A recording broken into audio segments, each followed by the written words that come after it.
Assalamualaikum warahmatullahi wabarakatuh. Alhamdulillahilladzi ja'ala syahra ramadhana syahra siyam. Assalatu wassalamu ala sayyidina Muhammadin khairil anam wa ala alihi wa ashabihi bararatil kiram. Amma ba'du, faqad qala Allah ta'ala fil Qur'anil Karim wa huwa asdaqul qailin. وسارعوا إلى مغفرة من ربكم وجنات عرضها السماوات والأرض أعدت للمتقين وقال حبيبكم محمد صلى الله عليه وسلم رمضان إلى رمضان والجمعة إلى الجمعة والصلاة إلى الصلاة مكفرات بينهن إذا اجتنبت الكبائر أو كما قال النبي صلى الله عليه وسلم صدق الله وصدق رسوله. Segenap para jamaah, para karyawan AHM yang hadir di Masjid Al-Haqqul Mubin, yang hadir pada siang hari ini, kita berdoa mudah-mudahan yang hadir panjang umur, sehat walafiat, yang sakit diangkat penyakitnya oleh Allah, yang lagi punya utang biar hutangnya selesai. Kencang banget utang amin itu. Yang lagi nggak punya duit biar banyak duitnya. Yang belum berangkat ke tanah suci biar tahun ini bisa berangkat ke tanah suci. Amin ya rabbal. Saudara sekalian, Ramadan adalah bulan yang ditunggu-tunggu oleh orang-orang yang berharap ampunan dan rahmat dari Allah Subhanahu wa taala. Kemuliaan Ramadan tidak kita ragukan di sisi Allah. Karena setiap umat Nabi Muhammad di dalam Ramadan ini dimanjakan oleh Allah. Amalan umat Nabi Muhammad di dalam Ramadan, amalan wajibnya dia dikali 70 kali lipat oleh Allah. Salat zuhur kita hari ini di luar Ramadan itu sama dengan 1 kali 27 darajat. Tapi Ramadan 1 kali 70 kali 27 darajat. Di dalam Ramadan, amalan umat Nabi Muhammad yang sunnah dibayar pahala wajib. Bahkan ada satu malam yang nilainya tidak sama, akan tapi lebih baik daripada 83 tahun. Siapa yang sholat malam pada malam hari itu, pahala sholat malamnya lebih baik daripada sholat malam 83 tahun. Siapa orang yang iktikaf baca Quran sedekah pada malam hari itu, pahala sedekahnya, iktikafnya, baca Qurannya lebih baik daripada dia melakukan itu 83 tahun lebih. Dan itu tidak diberikan kecuali kepada khusus untuk umat Nabi Muhammad SAW. Mudah-mudahan kita termasuk di situ. Tapi pertanyaannya saudara sekalian, Ramadan berganti Ramadan, puluhan tahun kita sudah melaksanakan Ramadan, puluhan kali kita sudah berpuasa Ramadan. Akan tapi pertanyaannya adalah, apakah Ramadan yang kita jalani itu mampu membentuk diri kita menjadi hamba Allah yang berkualitas takwanya, atau jangan-jangan Ramadan kita itu hanya sekedar tradisi. Ramadan ketemu Ramadan cuma tradisi doang, dan kita tidak mendapatkan apa-apa kecuali lapar dan haus saja. Terus pertanyaannya, Ustadz, gimana supaya Ramadan kita berkualitas? Supaya Ramadan kita itu semakin tahun semakin meningkat kualitas takwa kita pada Allah, yang akhirnya pada akhirnya Allah wafatkan kita nanti dalam keadaan husnul khatimah. Amin dong Pak. Pada ngantuk ini kayaknya. Apa yang harus kita lakukan? Yang pertama saudara sekalian, at-ta'awudu ala taqli ta'am. Fisiknya dulu dikerjain. At-ta'awudu ala taqli ta'am. Supaya berkualitas Ramadan kita, biasain dikitin kalau makan. Ini diantara rahasia Ramadan, kita disuruh perintahin puasa, diperintahkan kita puasa adalah supaya kita tidak terlalu banyak makan.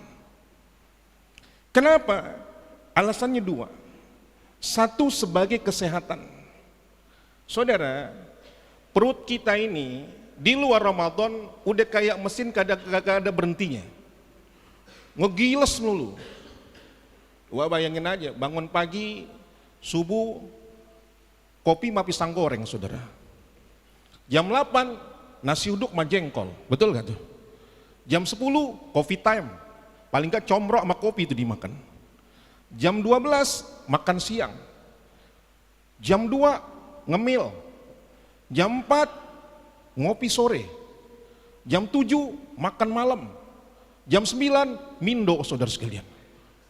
Allahu Akbar, nggak berhenti-berhenti tuh. Tuh ibarat mesin, dia bekerja terus. Antum kan orang-orang yang bermain dengan mesin. Setiap mesin mesti harus ada preventifnya. Setiap mesin mesti ada preheadnya. Dia harus diberhentikan dulu. Ramadan datang, 13 jam perut kita diberhentikan, tidak bekerja. Karena itu Rasul katakan, sumu tasihu, puasalah kamu, pasti kamu jadi sehat. Kenapa? Karena perut kita diberhentiin dulu, nggak dikasih kerja dulu. Tapi Ustadz, kok banyak tuh orang yang lagi pada puasa, ada pilek, ada demam, gula darahnya naik, sariawan, jontor mulutnya. Katanya sehat, itu sebab karena bukanya kayak orang kesurupan, saudara sekalian. Emang bagaimana yang dianjurkan? Kalau kita buka, saudara, cukup dengan 3 butir kurma dulu. Yang dimakan kurma dulu 3 butir. Sudah makan, kemudian minum air putih seteguk. Sudah berhenti, oh tambah deh Ustadz, tambah deh dikit dah, roti deh 1. Orang buat tawi makan lontong, kalau nggak pakai lontong kagak abdol. Lontong pakai sambal kacang, wow mantep banget sudah. Ngomong siang lagi, lapar nih. Gorengan risol 1 ngedorong, udah cukup sholat. Entar habis maghrib ya dorong dikit deh sama kopi dikit, sama pakai kolak sedikit saja saudara. Udah jangan dihabisin. Saya yakin antum akan sehat di situ. Tapi kalau buka puasa udah kayak orang kesurupan, lontong 3, risol 2. Kadang-kadang lontong orang main diambil juga sudah. Es campur, es campurnya es campur teko lagi. Nggak main-main, nggak segelas seteko. Tambah lagi asinan, kerupuk mie ditutup dengan gado-gado lontong. Itu mah penyakit. Lah perut kita dalam keadaan kosong, panas dia. Begitu disiram dengan es, itu bagaikan cawan, bagaikan penggorengan lagi panas-panasnya, kosong, disiram sama air dingin. Cus, pecah saudara. Itu yang naik. Tentu saya tidak akan terlalu panjang bicara masalah ini karena ini bidang kedokteran yang berbicara. Itu yang pertama adalah masalah sehat. Yang kedua, kenapa kita mesti banyak mensedikitkan makan? Supaya kita memberikan kesempatan jiwa kita untuk menikmati ibadah kepada Allah Subhanahu wa taala. Al-Habib Abdullah bin Haddad dalam kitabnya Nasaih Diniyah wal Wasail Imaniyah kata beliau, fa inna lil ju' wa khalwil mu'dah atharan aziman fi tanwiril qalbi wa nashatil jawari fil ibadah. Kata beliau, rahasia perut kosong, rahasia perut lapar itu ada pengaruh yang besar di dalam menerangi jiwa, menerangi hati dan membuat semangat di dalam ibadah kepada Allah Subhanahu wa taala. Orang kalau buka puasanya tidak terlalu banyak makan, saudara, saya yakin sholatnya semangat. Tapi kalau yang tadi itu buka puasa ke orang kesurupan, saya yakin nyender dia itu pasti situ. Begah perutnya. Dan orang yang tidak banyak makan itu sesuai dengan baginda Rasul sallallahu alaihi wasallam. Apa kata Rasul? Nahnu qaumun, kami ini adalah satu kaum, la na'kulu hatta najua, kami tidak makan kecuali kami lapar. Wa idza akalna, dan kalau kami makan, la nasba, kami tidak merasa kenyang. Rasul sallallahu alaihi wasallam makan kalau sudah lapar, tapi berhenti kalau sudah sebelum kenyang sudah berhenti. Inilah rahasia di mana kita disuruh untuk ibadah kepada Allah Subhanahu wa taala dalam keadaan perut lapar. Ada kalimat ulama, idza ja'atil batnu sabi'atis syahawat. Kalau perut lapar, syahwat kenyang. Kalau perut lapar, syahwat kenyang. Dia kagak nyari makanan-makanannya. Dia kagak nyari perlakuan-perlakuan yang buat syahwat itu jadi naik. Wa idza sabi'atal batnu ja'atis syahawat. Tapi kalau perutnya kenyang, syahwat lapar. Karena itu orang-orang yang banyak makan akan banyak melakukan maksiat. Begitu saudara sekalian. Itu yang pertama. Yang kedua, kalau sudah fisik kita bagus, supaya berkualitas Ramadan kita, sabiqu bil khairat, berlomba-lomba dalam kebaikan. Jemaah sekalian, ini Ramadan adalah tempatnya kita untuk beribadah dan tempatnya untuk tidak melakukan maksiat.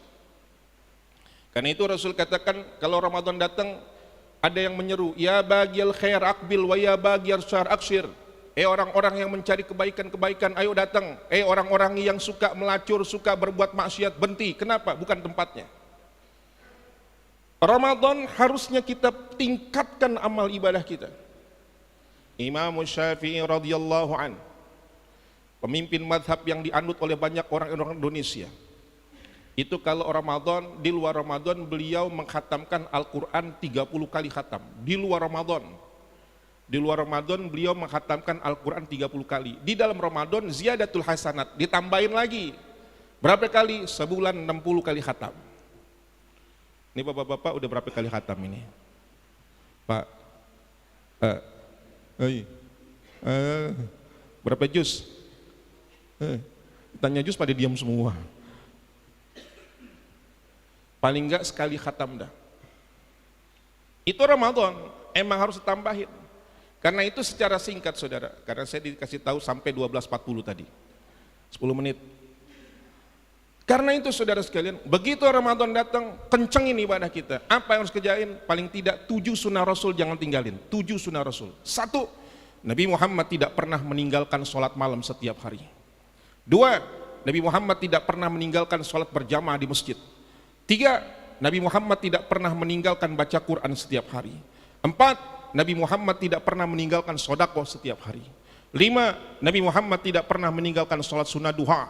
6, Nabi Muhammad tidak pernah meninggalkan istighfar setiap hari. Yang ketujuh, Nabi Muhammad tidak pernah meninggalkan wudhunya apabila batal dari wudhu. 1, Nabi Muhammad tidak pernah meninggalkan sholat malam setiap hari. Saudara, tidak ada di dalam Al-Quran sholat sunnah yang diperintahkan secara khusus dalam Al-Quran kecuali sholat malam. Apa dalilnya? Wa minal laili fatahajjad bihi nafilatan lak asa an yab'athaka rabbuka maqaman mahmuda.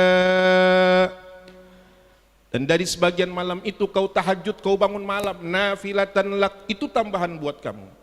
Asa yab'atsaka rabbuka maqaman mahmuda, niscaya Allah akan mengangkat derajatmu ke makom yang tertinggi. Itu maqam mahmuda, makom yang terpuji. Ulama mengatakan, dalam tafsir dikatakan salah satunya disebutkan riwayat ada di dalam pendapatnya, maqam mahmuda itu adalah surga. Maknanya orang yang suka sholat malam nanti Allah akan masukkan ke dalam surga, sesuai dengan Rasul katakan, nanti orang-orang yang suka bangun malam dipanggil, aina tatajafa junubuhum anil madaji, mana orang yang suka menjauhkan lambung mereka dari tempat tidur mereka, mana orangnya, bangun sini, ayo datang. Wahum qalilun, tapi jumlah mereka sedikit. Mudah-mudahan yang suka bangun malam di sini masuk surga semua. Pertanyaannya, suka bangun malam nggak Pak? Ngapain? Ini najis bangun cuma buat kencing doang. Saya waktu mahasiswa saudara, biar gini-gini juga pernah jadi mahasiswa juga saya. Waktu mahasiswa pernah diceritain sama tukang mandiin mayat di rumah sakit Islam Cempaka Putih. Ini orang saudara, dia cerita dengan kita nih. Dulu saya pernah mandiin mayit seorang yang namanya, kalau tidak saya salah, namanya Bapak Zakaria, orang Tanjung Priuk, saudara. Sakit, dibawa ke rumah sakit. Sampai di tempat IGD menuju ruang perawatan, dia bersama istrinya, istri dipanggil. Ibu, yang jemput saya sudah datang. Jangan khawatir, jangan takut. Ditutup dengan kalimat, la ilaha illallah. Meninggal dunia saudara. Siapa orang yang gak mau mati begitu? Rasul katakan, man qala fi akhiri kalami la ilaha illallah dakhalal jannah. Siapa orang berkata pada akhir kalimat hidupnya la ilaha illallah, dia pasti masuk surga. Cuman kan masalahnya nih ngomong begini berat saudara. Biar kata orang suka tahlilan kencang juga tahlilnya la illallah. Besok mau mati belum tentu bisa ngomong begitu. Sebab apa? Orang yang bisa begitu orang yang dapat rahmat dari Allah. Coba antum suka melihat orang yang mau meninggal, talqinin dia, la ilaha illallah, bisa ngomong? Belum tentu. Dia ngomong, kenapa? Dikunci. Kalau dia orang yang mau meninggal bisa ngomong, saudara, dia pasti ngomong gini, aduh sakit, pasti dia ngomong begitu. Sebab apa? Sakaratul maut, sakit. Ini kok jadi pada tegang begini nih, masalah mati pada tegang. Aduh sakit, pasti ngomong begitu. Tapi dia nggak ngomong karena susah. Ini orang mati gampang. Ditanya begitu sudah dimandiin, Bu, kalau boleh saya tahu apa amalan si bapak ini kok bisa mati gampang begitu? Apa kata beliau? Yang pertama, setahu saya beliau ini kalau selama hidup dengan saya, beliau tidak mencela masakan istrinya.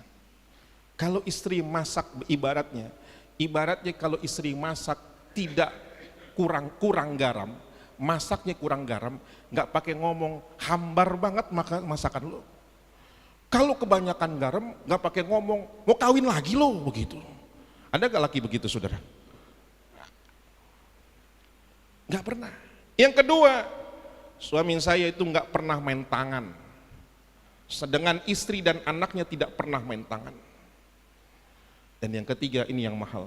Selama hidup bersama saya tidak pernah melihat dia meninggalkan sholat malam setiap hari. Allahu Akbar.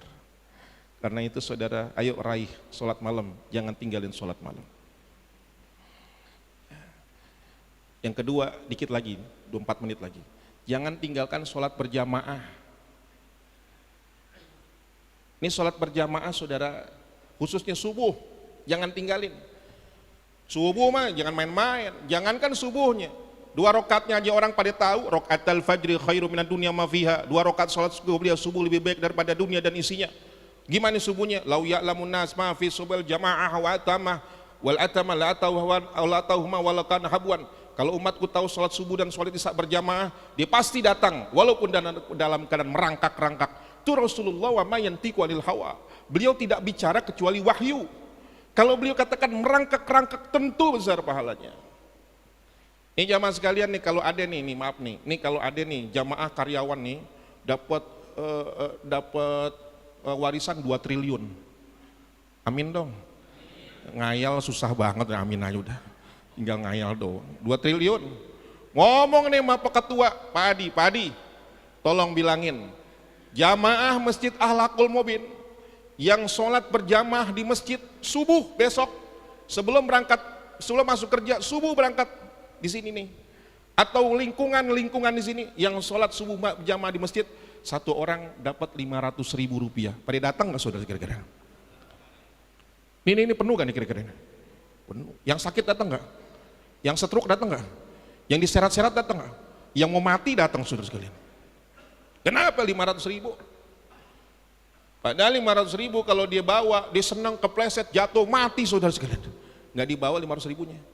Tapi 500.000 tidak sebanding dengan Rasul katakan 2 rakaat sholat qobliyah subuh lebih baik daripada dunia dan isinya. Karena itu jangan tinggalkan sholat subuh berjamaah di masjid. Nah, terlalu panjang kalau saya bicara tentang 7-7-nya. Dan kalau saya panjang besok agak diundang lagi saya. Nah, itu masalahnya. Endingnya, penutupnya. Ustadz, kenapa Ustadz berbicara masalah pahala, masalah ibadah sampai perut lapar jadi supaya kita semangat dalam ibadah pada Allah? Kenapa? Karena saudara, kita mati tidak bawa apa-apa melainkan amal yang kita bawa. Kalau hidup kita hanya untuk sekedar cari makan, tujuan kita sekedar cari makan dalam hidup, tidak ada bedanya kita dengan kambing dan ayam. Betul? Kalau hidup kita tujuannya cuma untuk cari kerja, untuk cari harta, ngumpulin harta, sayangnya harta saudara tidak kita bawa kecuali dunia nanti akan memberikan hadiah kepada orang pencari harta dengan tiga kain kafan dan cukup dengan 2 kali 1 meter. Kemana harta kita? Ditinggalkan. No, di Bekasi katanya ada orang bangun rumah bagus banget, saking bagus ditutup pakai seng, gak boleh orang lihat. Begitu sudah selesai satu kampung orang datangin. Untuk apa? Acara selamatan. Malam bikin acara selamatan, orang pada datang, besok orang pada datang takziah yang punya rumah meninggal dunia, saudara. Tidak dibawa. Yang dibawa apa? Amal kita. Kapan amal kita bawa yang banyak? Amal 2. Yang banyak kita bisa potensi banyak tuh 2, tempat dan waktu. Kalau masalah tempat, nggak ada lain. Sono Mekah Madinah no. Di Mekah tuh 100.000, kita sholat nilainya 100.000 dikali 70 Ramadan. Makanya orang-orang yang pada punya duit pada berangkat ke sana. Ini mudah-mudahan pada berangkat nih, amin. Sekalian saya promosi, kalau mau berangkat besok Juli bersama saya, saudara. Pak Adi udah berangkat lagi, Pak Adi kemarin. Berangkat lagi Pak Adi ya. Juli berangkat sama saya. Insya Allah saya berangkat bulan Juli, bawa jamaah. Kalau mau hubungin saya, saudara. Tapi kan duitnya mahal, Ustadz. 28 juta, 29 juta, 30 juta, mahal. Gimana supaya banyak? Ini Ramadan. Semakin banyak kita ibadah, semakin banyak amal kita, dan kita nanti akan pulang bawa kepada Allah Subhanahu wa taala. Jamaah sekalian, pas sudah 12.40. Mudah-mudahan bermanfaat buat kita semua, dan mudah-mudahan antum semua dan kita semua diberikan rahmat dan ampunan dari Allah Subhanahu wa taala, diberikan rezeki yang halal, yang banyak, yang barakah, selamat dunia akhirat. Yang belum berangkat ke tanah suci biar berangkat ke tanah suci di tahun ini insyaallah. Al-Fatihah. A'udzubillahi minasyaitonir rajim. Bismillahirrahmanirrahim. Iyyaka na'budu wa iyyaka nasta'in. Shiratal ladzina Rabbana taqabbal minna innaka antas samiul alim wa tub alaina innaka antat tawwabur rahim. Rabbana atina fid dunya hasanah fil akhirati hasanah wa qina adzabannar wa adkhilna al jannata ma'al abrar ya aziz ya ghaffar ya rabbal alamin. Sallallahu alaihi wasallam Muhammadin alhamdulillahi rabbil alamin. Assalamualaikum warahmatullahi wabarakatuh. Ba'diyah zuhur.